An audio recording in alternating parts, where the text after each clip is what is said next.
as is our live discussion, which is happening there right now and will continue throughout the Splashdown and well after if you're an all-access member. If not, head over there, use the coupon code ACCESS and get 20% off. And we'll see you guys in a bit. Right now, let's sit back and enjoy this really historic moment, this amazing moment of accomplishment for our country. So with all of that in mind, you add the ever-evolving weather conditions of Florida, but also that tropical storm Isaiah that was moving through. And it's easy to see how determining that landing site is quite a complex process.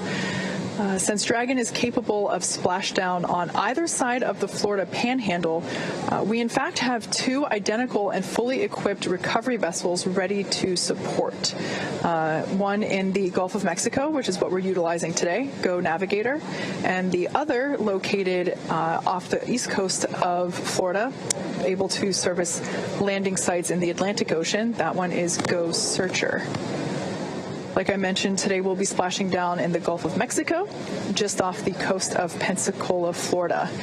Go Navigator, that recovery ship I just mentioned, is in place and ready and waiting for Bob and Doug. The WB-57 plane, if it hasn't taken off already, I'm sure it will be very soon. Yep, it's in the air. Okay, great. That's what will provide our first views of Dragon during reentry. We'll get a thermal cam off of that airplane, allowing us to see the capsule as it is reentering the atmosphere. If you were tuned in for our Demo 1 broadcast, it was basically a big ball of light coming at us. We'll also have cameras on board the recovery vessel, so as Dragon gets closer and is deploying those parachutes, we will also be able to have hopefully some really clear footage of that all occurring as well.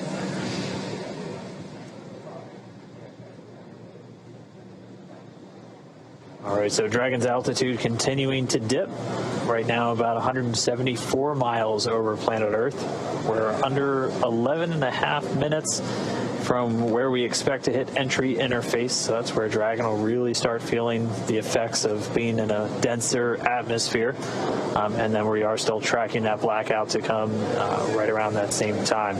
We are under 27 minutes away from Splashdown. So we are under 27 minutes away from Bob and Doug being on planet Earth for the first time since May 30th. To kind of put everything in perspective, the Dragon capsule departed from the International Space Station several hours ago, but according to what Dan just said, it's essentially halfway home just based on altitude alone. So the International Space Station is about 250 miles above Earth's surface. I think right now it's between 250 and 300. I think right now it's about 263 miles above Earth's surface. So based on that telemetry that Dan just read off, is from an altitude standpoint, Dragon is halfway home, and yet that second half is going to be covered in the next 27-ish minutes while we wait for splashdown and recovery, versus the several hours that we've been covering since yesterday. Yeah, and we will continue to see its speed drop as it's dropping out of orbit. It's starting to hit the atmosphere. It's starting to slow from the effects of that friction, generating the heat on the heat shield and building up the plasma eventually around the spacecraft. Its speed's going to continue to drop. It's already below 17,000 miles an hour, and it'll drop to essentially a terminal velocity of about 350 miles an hour right as those drogue chutes deploy. And those are going to pop out when sensors on the Dragon spacecraft, both GPS and pressure sensors, tell the spacecraft it's at the right altitude, and then those will automatically deploy. Those drogues coming out of the top section of the spacecraft using two mortars, or pyrotechnics essentially, to deploy those to do the initial slowing and stabilizing of the Dragon capsule. Yeah, then after that, the main parachutes will pop out and further decelerate it to about 119 miles per hour. And then that will continue to decelerate. And by the time that the capsule is splashing down in the Gulf of Mexico, it's only going 15, 16 miles per hour. So significant reduction in speed there over just the course of a couple minutes. That, of course, is a pretty comfortable speed. The way that the astronauts have described it, previously with other types of missions also landing down, doing land landings at about the same rate. They said it feels like you're in a minor fender bender. Yeah, you're definitely running into something. You'll feel it, but they do a lot of work with the seats and the restraint with these crew members just to make sure, while it may be a fender bender, you got more than a seatbelt essentially holding you in. So they're very secure in their suits and in their seats, and they're going to stay in there even after Dragon touches down. We'll still have communication with Dragon. Once they're in the water, it'll stay powered on. Probably most importantly, the air conditioner will continue to work while they're in the capsule in the now Gulf of Mexico, and much warmer temperatures than they've seen for the last couple of months. And we'll still be able to talk to them from here in Hawthorne, and the recovery teams will be able to as well. Yeah. One of the things we might see them do, depending on sea states and everything after they touch down and the crew themselves, they'll still have a couple of demonstration tasks potentially to carry out. They have a satellite phone inside of the capsule that has its own satellite antenna integrated into Dragon, and they're able to use that independent of Dragon's communication system. So one thing we might hear them do is do a test call on that to the teams here in Hawthorne. We wouldn't be able to hear the call, but you would hear the go to do it over the Dragon to ground audio that we've been listening to this entire time.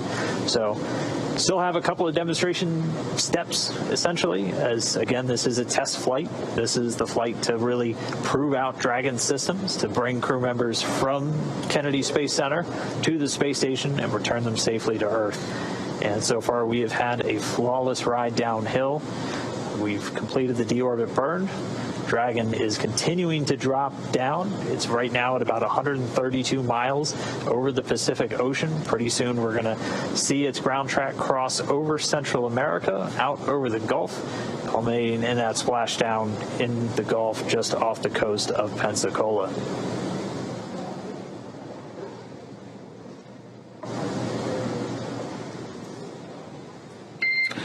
Dragon SpaceX for entry brief. Go ahead. Okay, Doug, we have no update to timing because the burn went great and your vehicle is still looking really good for entry. No health issues at this time.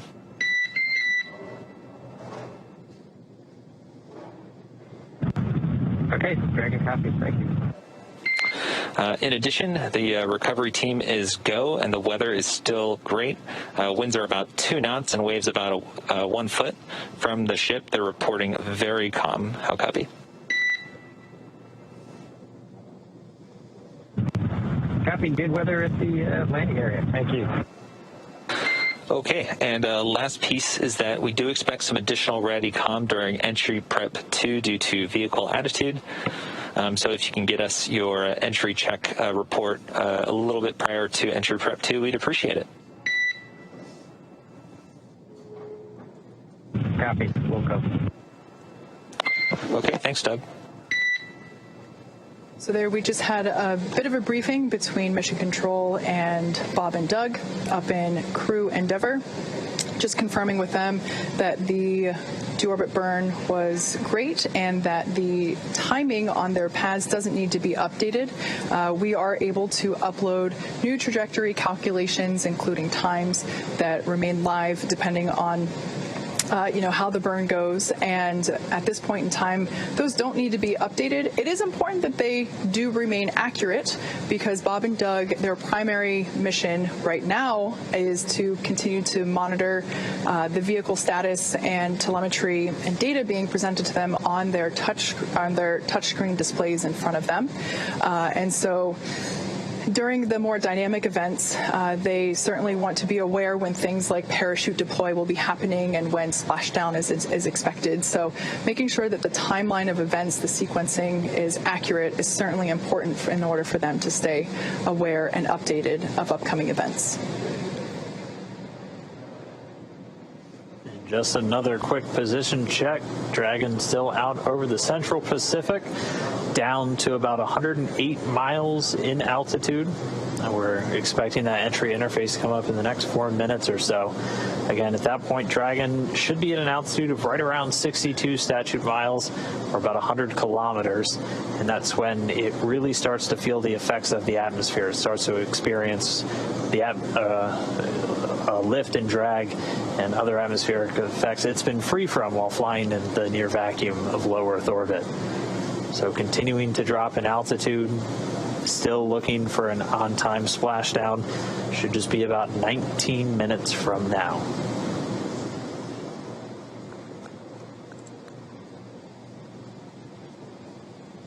And just a reminder, we do have that blackout period coming. So as they continue to dip in the Earth's atmosphere and get lower and lower, the atmosphere gets thicker and thicker, and it's going to generate more and more heat, eventually heating up the outside of Dragon to 3,500 degrees Fahrenheit.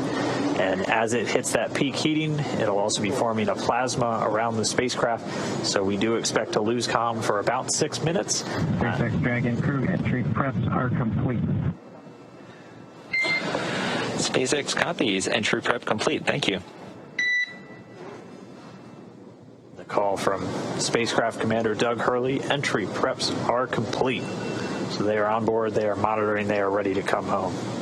Yeah, and as of right now, entry prep should have also included final configuration of their flight suits. So we had a question from our social media earlier if the visors will be up or down.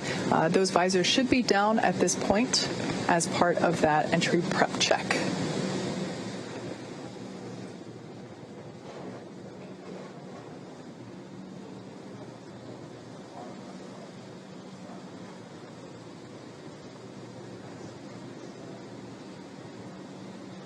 In that last briefing, we also heard that the weather is looking good. In a previous report, the phrasing was, "It looks like glass." And that is certainly ideal for a water splashdown. That being said, the recovery timeline, Bob and Doug should be out of the capsule within an hour after splashing down. So good to hear that the weather is good. We saw blue skies and a couple of white fluffy clouds out there in the Gulf of Mexico as we got views from our recovery vessel Go Navigator. But glad to hear that conditions are sustaining and that winds also are looking really good, around 2.5 miles per hour. So hardly anything at all. Really couldn't ask for better conditions for a splashdown day. We kind of threaded the needle once again, almost like we did on launch with the weather today. Your upper limits for wind were about 10 miles an hour, so we're well below that threshold for a splashdown today. The Dragon coming up on 82 miles in altitude, continuing to dip down. We're expecting that entry interface to start pretty soon, where the vehicle itself is really going to start heating up. It's going to continue to use its Draco thrusters to maintain its attitude as it continues through the Earth's atmosphere, and we'll have that comm blackout coming up in just a couple of minutes as well.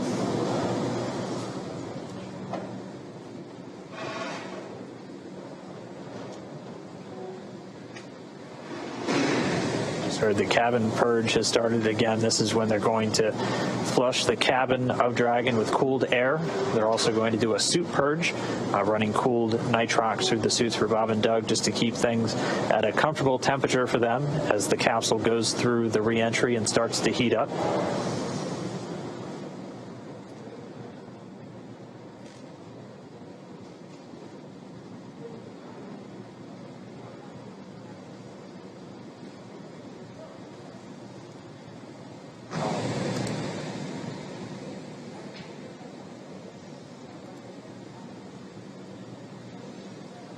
Like we said, we are anticipating a brief blackout period where we're unable to communicate with the capsule.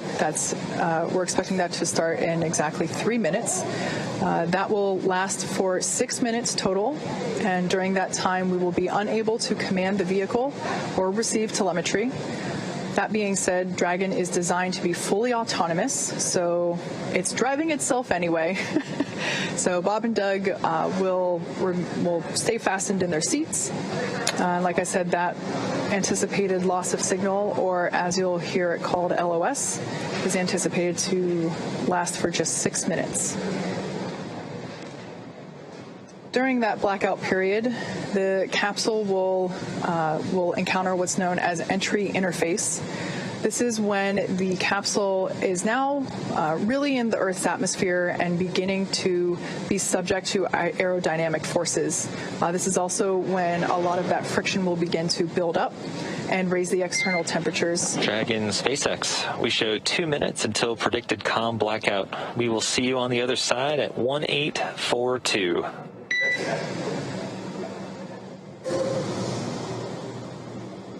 Dragon copies 1842. We'll talk to you then. So there's that heads up communication from Mission Control to Dragon Endeavour, confirming that comms blackout. Like I was saying, during the blackout, the Dragon capsule will be going through entry interface, where it is encountering aerodynamic forces, really starting to build up the external temperature and that external temperature will reach about 3,500 degrees Fahrenheit. However, the interior of the cabin is environmentally cooled, so Bob and Doug should remain comfortable during their descent. There will be cool air flowing not only through the cabin itself, but also through their suits. The suits have sensors on them that are able to detect the temperature inside that suit, and once that sensor reads that it has reached the maximum temperature threshold, it'll flush the suit with some cool air and really circulate and cool it down.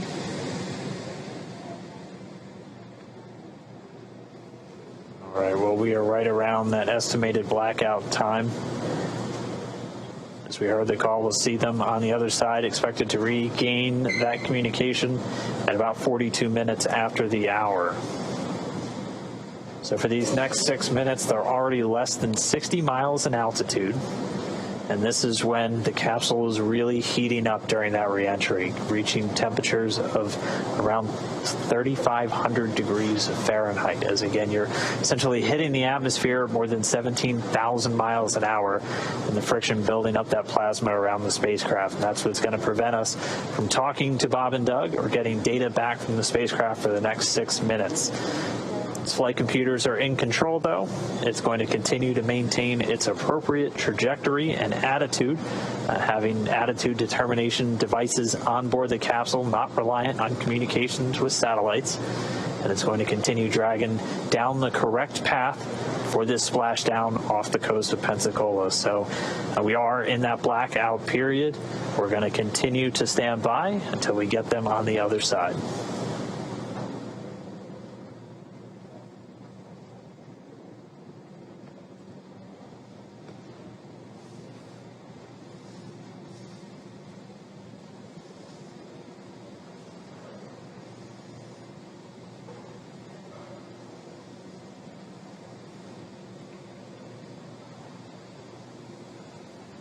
All right, and just about 2 minutes after we get acquisition of signal, AOS, back with Dragon, we're going to be looking for those parachutes, and we should hopefully be getting some views from a couple of our assets out at the landing zone, including our WB-57 high-altitude research plane, which is going to be relying on Dragon's telemetry to actually lock onto it in the sky and give us an infrared view of the capsule during the final stages of reentry. We're going to be looking for the Drogue deploys at about 44 minutes after the hour. Those will be 2 Drogue chutes that are going to come out when the vehicle is still moving at about 350 miles an hour. And it'll be at an altitude of about 18,000 feet. They'll come out and do some initial slowing and stabilization of the spacecraft, and then less than a minute later, they'll detach, and the 4 main parachutes will deploy. You'll see them come out and look kind of closed up initially, and then they'll do what's known as reefing, opening up in really 2 different stages just to minimize the immediate loads on the parachutes themselves. Those main parachutes will come out at an altitude of about 6,500 feet, with Dragon already slowed down to 119 miles an hour, and they'll do the rest of the slowing the whole way down until we splash down in the Gulf of Mexico. We should be 10 minutes away from splashdown.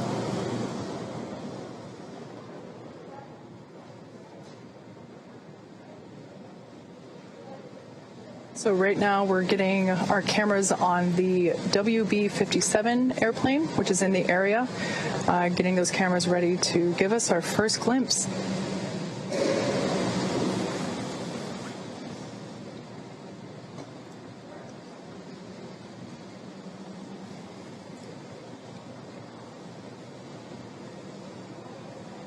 We should still have about 3 minutes left, a little less than 3 minutes, until we anticipate reacquiring our signal and our connection with Bob and Doug in the Dragon spacecraft.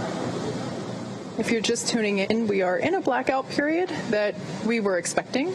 This blackout period will last a total of 6 minutes, and we're about halfway through there now. At the moment, Dragon is re-entering the Earth's atmosphere.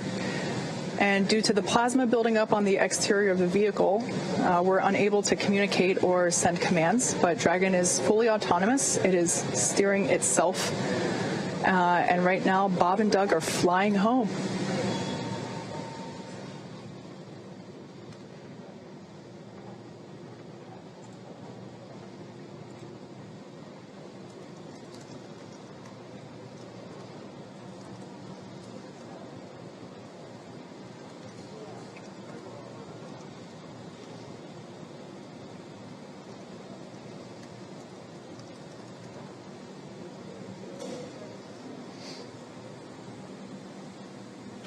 Our Dragon SpaceX comm check.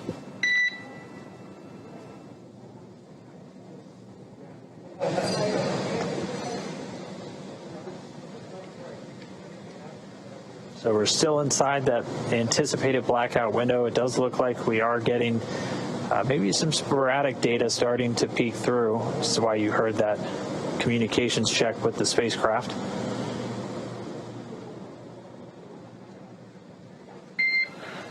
Dragon SpaceX comm check. Dr. has you loud and clear. We're about 3.9 G. Copy. We've got you 5x5 as well, Doug. Looking good, and you can expect an automated chute deployment. Copy. It's a chute deployment. All right, really good news there. We have come out of the blackout period and we have reestablished connection with Dragon Endeavour with NASA astronauts Bob Behnken and Doug Hurley on board.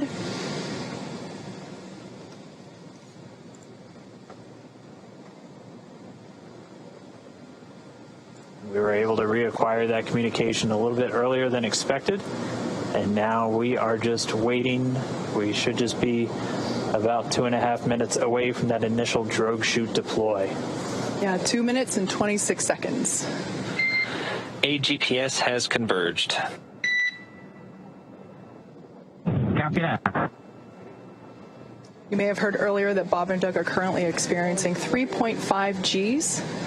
Not too bad. That's about what they pulled during the ascent phase. Just like a mild roller coaster.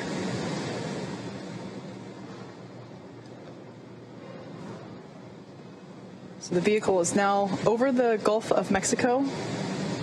It is approaching the landing zone off the coast of Florida near Pensacola, and there we have our first shot.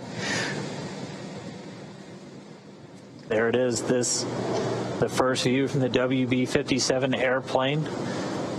It is dipping in and out a little bit. This is going to be an infrared camera showing us Dragon re-entering. We have that comm back with Bob and Doug. You heard AGPS is converging. Dragon has 3 GPS units that it uses actually in the parachute deployment process as it helps, along with the pressure sensors, really give a solid altitude to the flight computers on when these are supposed to deploy.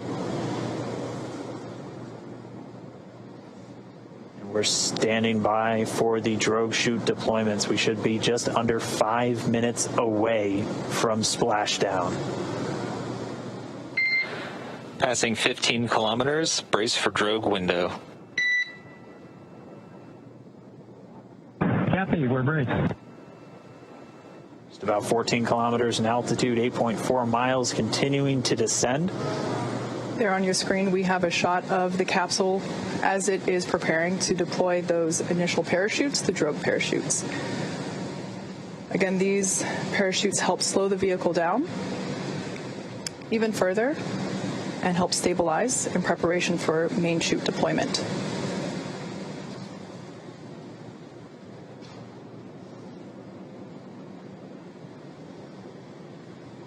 Right about now, the capsule is going about 400 miles per hour, decelerating quickly.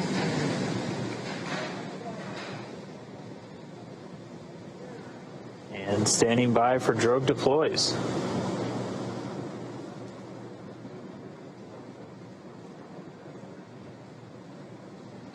Visual, 2 Drogues out. There on your screen, we have visual confirmation of those 2 Drogue deployments. Copy, 2 Drogue. All right, so 2 of 2, the Drogues now out. They're going to do their slowing and stabilizing of the Dragon spacecraft. They should be detaching in just a few moments, and then we'll see 4 parachutes, the main parachutes deployed. Dragon under Drogues. Drogue descent rate nominal.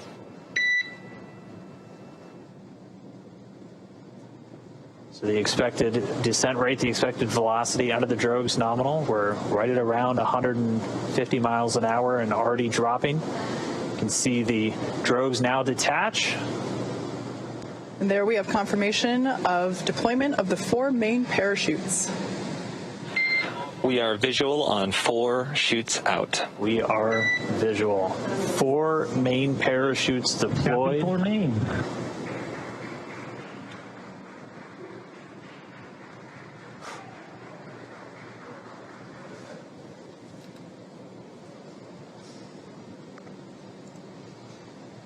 So at this point, the main parachutes have deployed.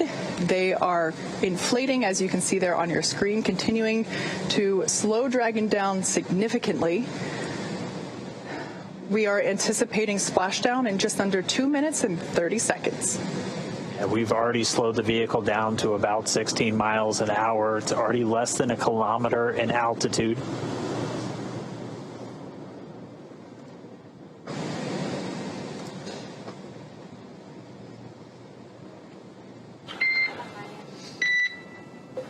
Main chute descent rate nominal, passing through 700 meters.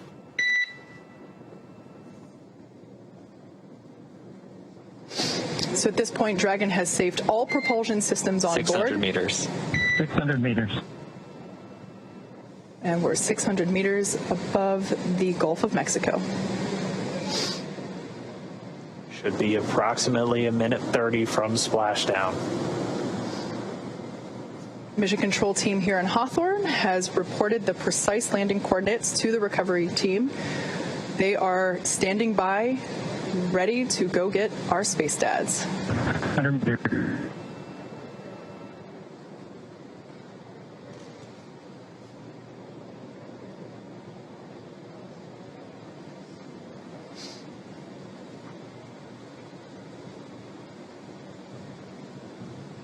Just passed about 300 meters.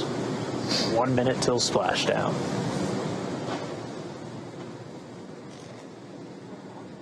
200 meters. We are braced for splashdown. Copy, brace for splashdown. So there we heard Bob and Doug reporting that they are bracing for a splashdown. We should be able to see the Gulf of Mexico here in the shot just momentarily, as we're now just about 20 meters off the ocean.